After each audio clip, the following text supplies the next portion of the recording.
Namaste and a very good evening to all of you. I welcome you to my channel, The Outlier. My name is Mithul. In today's video, I'll be talking about hyperparameter tuning of a neural network model. I repeat, hyperparameter tuning of a neural network model.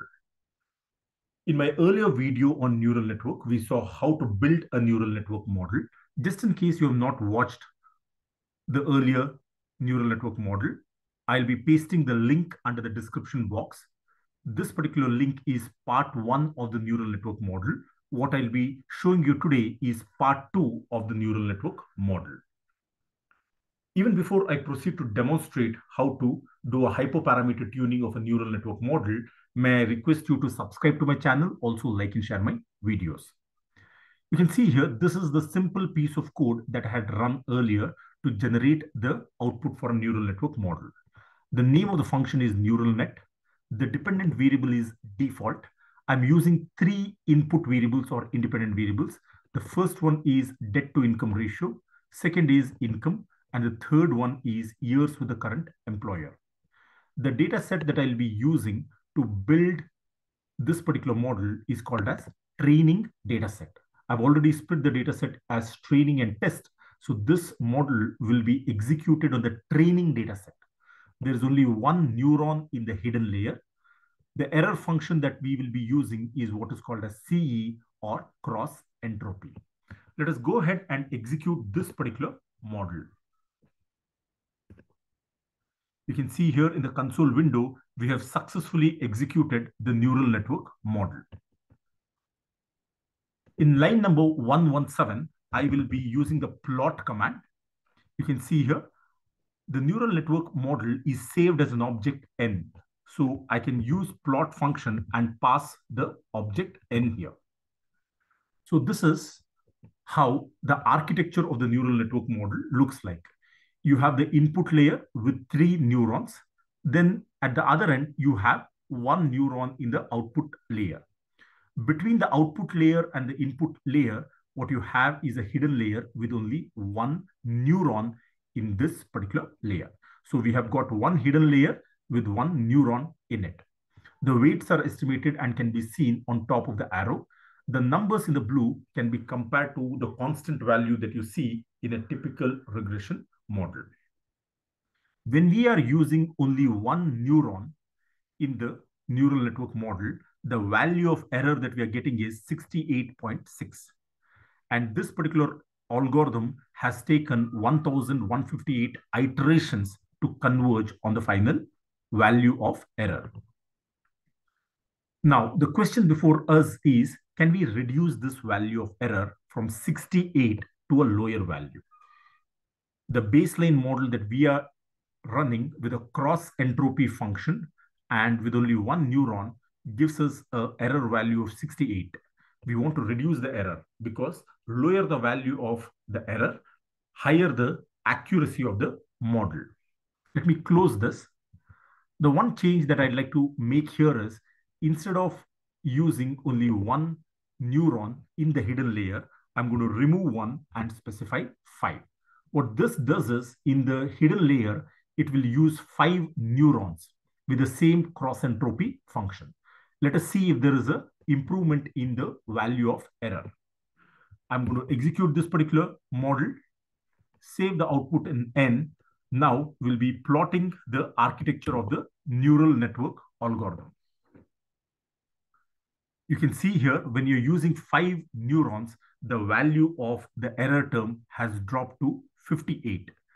This particular solution has converged after 11,981 iterations. You can see here, each of these neurons are part of the hidden layer. This is the first neuron, second, third, fourth, and fifth.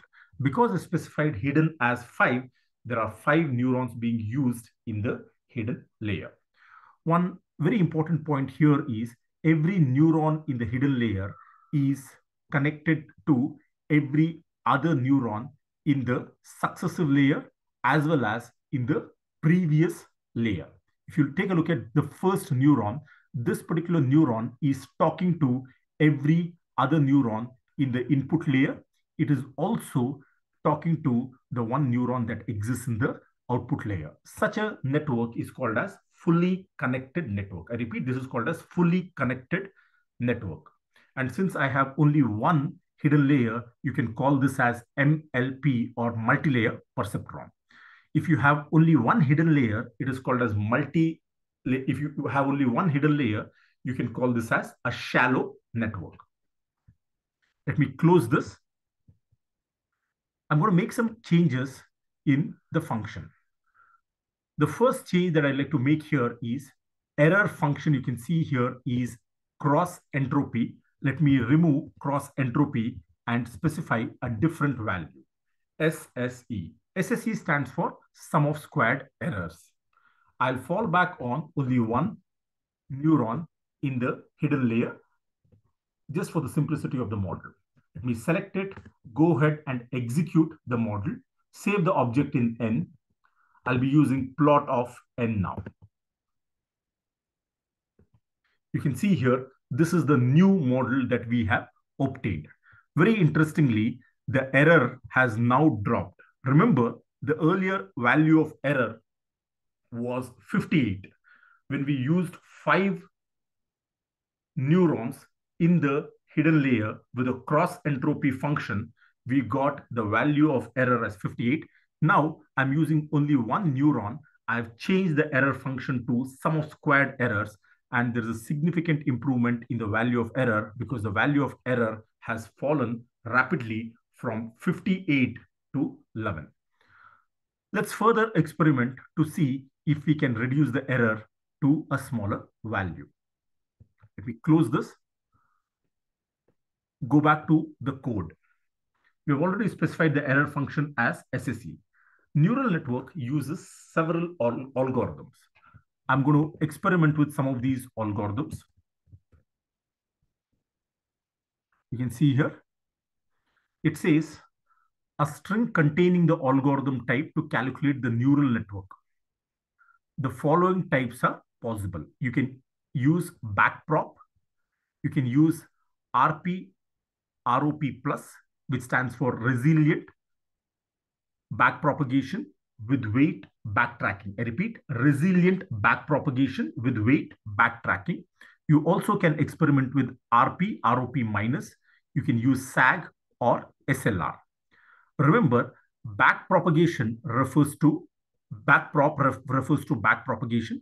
RPROP plus and RPROP minus refer to resilient backpropagation with and without weight backtracking. So when you specify RPROP plus, there will be backpropagation with weight backtracking.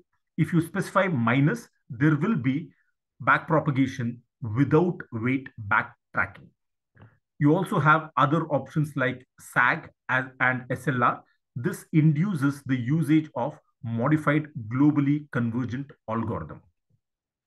So let me experiment with algorithm. I'm going to specify what is called as RPROP plus. This is the algorithm that I'm going to use. Let's see if there is an improvement in the value of the error. Unexpected symbol in algorithm. Okay.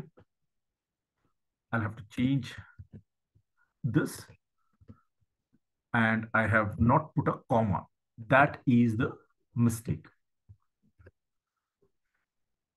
The neural network algorithm has run successfully.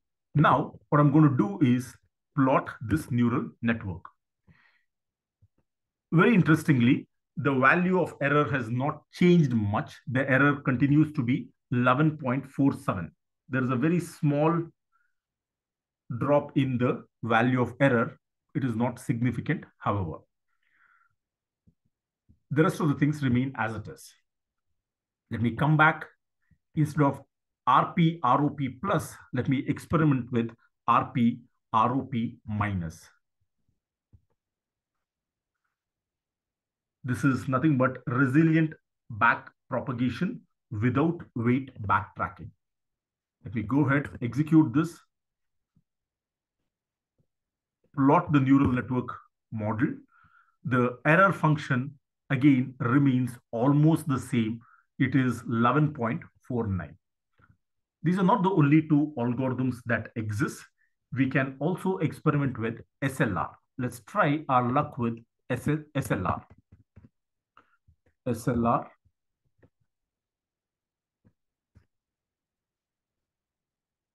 Let me plot this particular model. 11.5. It has slightly increased when we are using the SLR argument.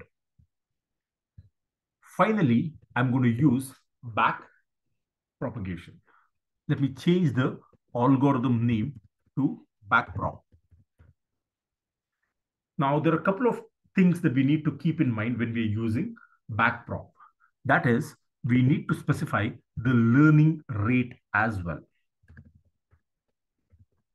I'm specifying the value of learning rate. You can specify any value here, but I will be using 0.25. Usually a value of less than 0.1 is specified. However, since back propagation takes a lot of time to converge, I'm specifying a higher learning rate. This is not the only thing. Back propagation takes a lot of time to converge, and therefore the number of iterations might go above the default value of 100,000. And therefore, I will be using the Stepmax function. The default value in R is 100,000. I will increase it to 1,500,000. This might take several minutes to run. So what I'm going to do now is, when I am running a back propagation algorithm, let me scroll up. You can see here, earlier I have partitioned the data set wherein I'm using 70% for training and 30% for test. Since back propagation is resource intensive and the computational time is very high, I would like to reduce the sample in the training data set to 0.3, which means only 30% of the records will be used for training.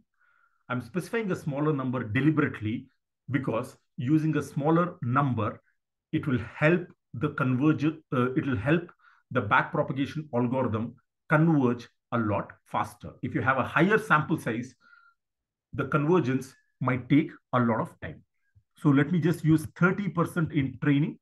So you can see here, I'm using 30% in training and 70% in testing.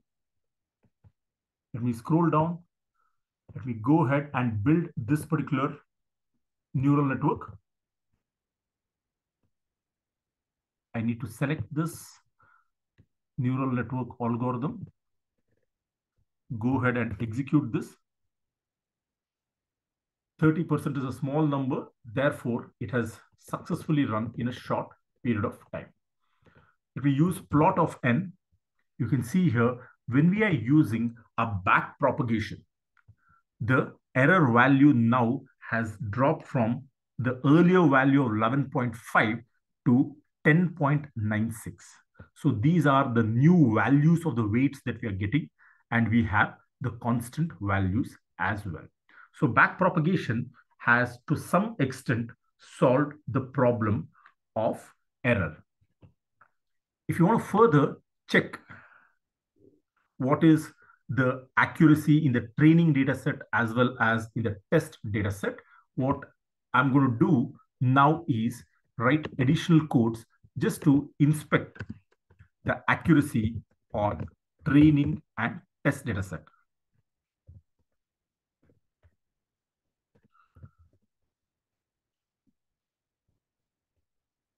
First, let's begin with training data set.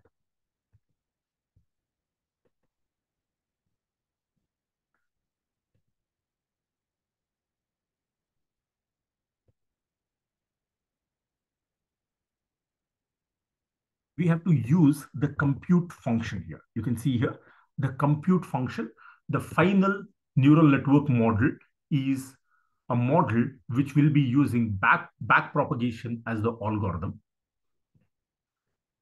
I'll be dropping the dependent variable. Let me get the output first.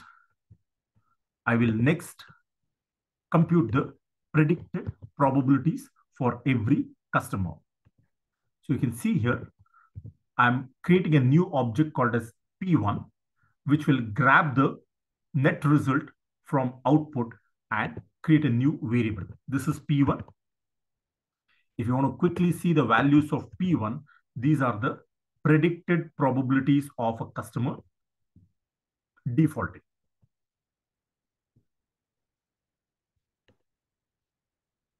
Let's further go ahead and create a predicted class for every customer.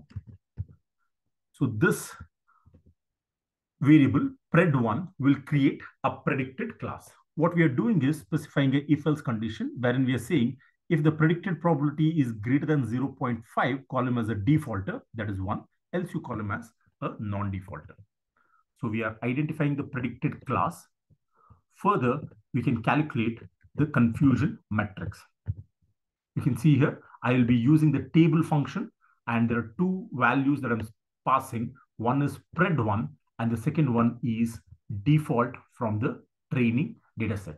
The variable default is the dependent variable from the training dataset. I can simply say tab1. You can see here, this is the confusion matrix that I'm getting for the backpropagation algorithm. The diagonal elements represent the correct classification. You can see here, along the column, you have the predicted value, and along the row, you have the actual value. When the actual and the predicted are the same, this represents correct classification. So using the backpropagation algorithm, 49 non-defaulters have been correctly identified as non-defaulters. Similarly, 32 defaulters have been predicted correctly using the backpropagation algorithm. Finally, what I would like to do is compute the overall accuracy of the algorithm. We have to just use a simple sum function. We are going to take the sum of the diagonal elements. Let us go ahead and take the sum of the diagonal elements, divide it by all the cell values. So you can see here, this is the final value for the accuracy of the model. So we are getting a final accuracy of 66% on the training data set. Now we have to repeat the same procedure for the test data set as well. Let's go ahead and quickly do the same thing for the test data set as well.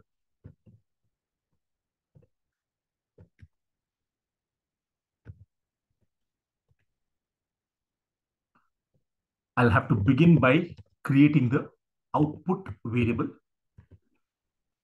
You can see here, I'm using the test data set here. I don't need a repetition of 1. Let me just remove this.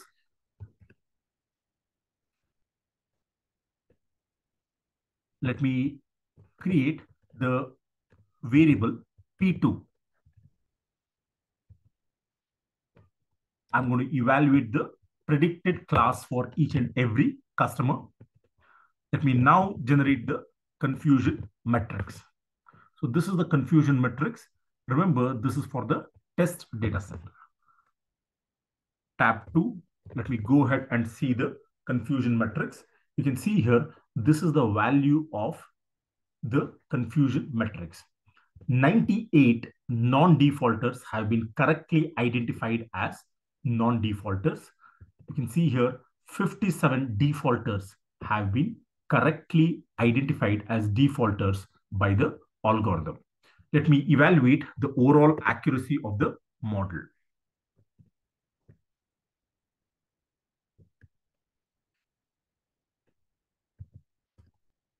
You can see here, the overall accuracy of the model for the test data set is 55%.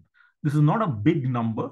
We can improve upon the accuracy for the test data set as well. How do we improve upon the accuracy? We have to go back to the original code, experiment with some of the values. We can maybe provide higher value of neurons, or we can specify more number of hidden layers. These are all things which we can do to generate a higher value of accuracy. With this, I have come to the end of today's video. In today's video, we have seen some of the important parameters. We experimented with changing the number of neurons. We experimented by changing the error function. From cross entropy, we used SSE. We also tried RPROP plus, RPROP minus. Then we moved on to SAG. We could also try SLR. The final algorithm that I have used here is backpropagation. We specified the learning rate. You can also experiment with different values of the learning rate if you choose to. The Stepmax function of 15 lakh is what I have provided, while the default value in R is 100,000. Now, by experimenting with different values for the hyperparameter, we can arrive at the optimal value. This is all what I had in this particular video. I thank you very much for watching this particular video. I request you to subscribe to my channel as well as like and share my videos. Thank you once again. Have a great day ahead.